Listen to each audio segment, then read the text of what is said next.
সুপ্রদর্শক আসসালামু আলাইকুম। আপনারা সবাই কেমন আছেন? আপনারা সবাই জানেন গত 17 নভেম্বর সাবেক প্রধানমন্ত্রী আওয়ামী লীগ সভানেত্রী শেখ হাসিনার ফাঁসির আদেশ দেওয়া হয় এবং গতকালই 17 নভেম্বর ধানমন্ডি 32 ভাঙার জন্য তৃতীয়বারের মতো অ্যাটেম্পট নেওয়া হয়।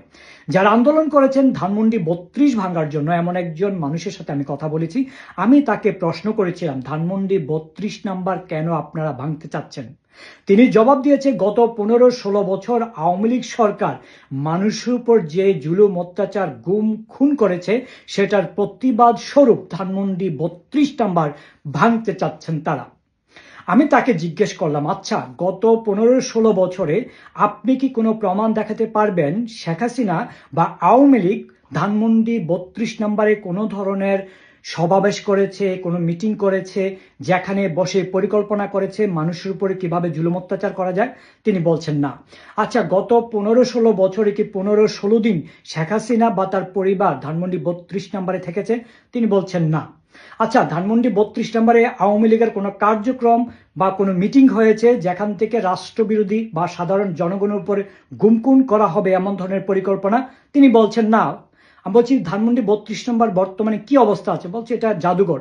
আমি ওনাকে জিজ্ঞেস করেছিলাম, গত 45 বছর ধরে ধানমন্ডি 32 নম্বরে কেউ কি রাত্রি যাপন করেছে স্বাভাবিকভাবে পরিবার নিয়ে? বলছে না। বলছি তাহলে কি ছিল? তিনি বলেন যে 1975-এর পর থেকে 1996 সাল পর্যন্ত এটা অলমোস্ট একটা পরিত্যক্ত জায়গা অবস্থার মতো ছিল। বলছে হ্যাঁ, এবং 1996 সালের পর থেকে এটাকে জাদুঘর হিসেবে রাখা হচ্ছে। তাহলে ধানমন্ডি 32 নম্বর 1975 সালের পরে একটা জাদুঘর হিসেবে বর্তমানে আছে, তাহলে ধানমন্ডি 32 নম্বরকে কেন ভাঙতে চাচ্ছেন? ওই ব্যক্তিটা একটু চুপ থাকলাম। বলছি যদি আপনি আওয়ামী লীগের অপকর্মের বিরুদ্ধে প্রতিবাদ করতে চান, আপনি যদি মনে করেন যেখানে বসে শেখ হাসিনা পরিকল্পনা করেছে মানুষের উপরে গুম খুম অত্যাচার জুলুম নির্যাতন দুর্নীতির পরিকল্পনা করেছে, সেই জায়গাগুলো ভাঙতে চান আপনি? উনি বলছেন জি হ্যাঁ ভাঙতে চাই। তাহলে আমি বলছি আপনি প্রধানমন্ত্রী কার্যালয় যে ভেঙে দেন, আমাদের কোনো আপত্তি নেই। আপনি গণভবন ভাঙেন, আমাদের কোনো আপত্তি নেই। এটা সরকারি স্থাপনা ভাঙেন যেখানে পরিকল্পনা করা হয়েছে। কিন্তু ধানমন্ডি 32 নম্বরে তো কোনো পরিকল্পনা হয়নি। ভাই আপনি যেই রাজনৈতিক দল করেন না কেন, ইতিহাস ঐতিহ্য তো আপনি ভুলে যেতে পারেন না। আমার কথাগুলো যে অযৌক্তিক হয় আমাকে গালমন্দ করেন, কোনো সমস্যা নেই, কিন্তু যৌক্তিক হলে আমার সাথে আপনারা একমত প্রকাশ করেন প্লিজ। প্লিজ আপনাদের কাছে দুই হাত জোর করে অনুরোধ করছি। ধানমন্ডি 32 নম্বর কারা ভাঙতে চাচ্ছে সেটা আমাদের জানা খুব বেশি গুরুত্বপূর্ণ। আমি ভাই সহজ ভাষায় এই গত 2 দিন ধরে আমি চিন্তা করে যেটা পেয়েছি, ধানমন্ডি 32 নম্বরের সাথে ভাঙার সাথে গত 15-16 বছর আওয়ামী লীগের শাসনের কোনো সম্পর্ক নেই। ধানমন্ডি 32 নম্বর তারাই ভাঙতে যাচ্ছে যারা 1971 সালের পরাজিত শক্তি। কেন তারা ভাঙতে চাচ্ছে? কারণ ধানমন্ডি 32-এর সাথে বাংলাদেশের স্বাধীনতার সম্পর্ক জড়িত। 1966 সালে 6 দফা আন্দোলনের পরিকল্পনা এই ধানমন্ডি 32 নম্বরে বসে বঙ্গবন্ধু শেখ মুজিবুর রহমান করেছিলেন। এই 1966 সালের 6 দফা তৎকালীন পশ্চিম পাকিস্তানের জন্য ক্যান্সার হিসেবে রূপান্তরণ করে এবং পাকিস্তানের ভিত নাড়িয়ে দেয় 1966 সালে 6 দফা। 1969 সালের গণঅভ্যুত্থানে বড় ধরনের এক পরিকল্পনা ছিল এই ধানমন্ডি 32 নম্বরে বসে পরিকল্পনা। 1970-এর সাধারণ নির্বাচন এই ধানমন্ডি 32 নম্বর থেকে পরিকল্পনা করা হয়েছিল।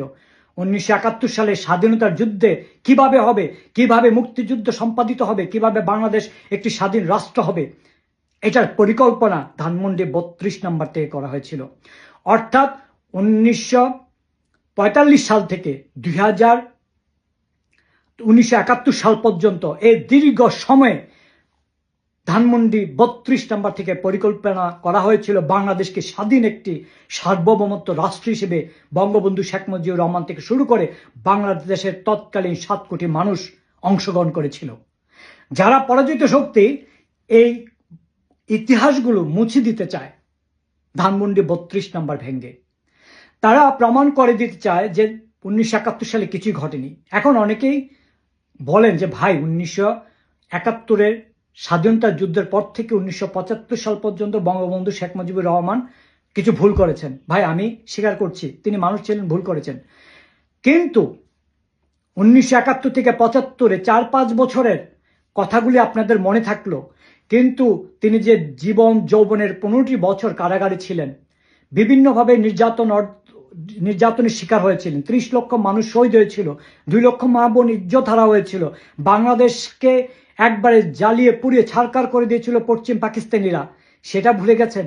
1971 সালের আগ পর্যন্ত বঙ্গবন্ধুর ইতিহাস ঐতিহ্য আপনারা মুছে দিতে চান? আসলে আপনারা যারা ধানমন্ডি 32 নম্বরকে ভাঙতে চান, আপনাদের কাছে গত 15-16 বছরের নির্যাতন নিপীড়নের জন্য ভাঙতে চান না, আপনারা 1971 সালের আমাদের মহান মুক্তিযুদ্ধের ইতিহাস মুছে দিতে চান। এটাই সত্য।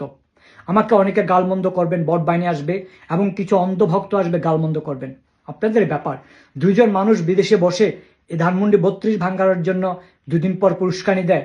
এখন তো আওয়ামী লীগ সরকার নেই, তারা কেন বাংলাদেশে যাচ্ছে না?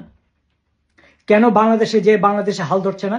কেন বাংলাদেশে এই অরাজকতা লাগাচ্ছে, মব সৃষ্টি করছে, মব ভায়োলেন্স করছে, মবক্রেসি সৃষ্টি করে বাংলাদেশের এখন এক অস্থিতিশীল পরিবেশ সৃষ্টি করতে চাচ্ছে? তারা কাদের এজেন্ট? তারা যদি দেশকে এত ভালোবাসতো কেন বাংলাদেশে যাচ্ছেন না? আপনাদের বিবেকের কাছে প্রশ্ন রইল। গালমন্দ করে এটা আপনাদের ব্যাপার, আপনি আমাকে গালমন্দ করবেন, এটা আপনাদের মা বাবার উপর যাবে। ধন্যবাদ সুপ্রিয় দর্শক, কথাগুলো ভালো লাগলে শেয়ার করে অন্যকে দেখার সুযোগ করে দিবেন। আল্লাহ হাফেজ। সালামু আলাইকুম রহমতুল্লাহ বারকাতুহু।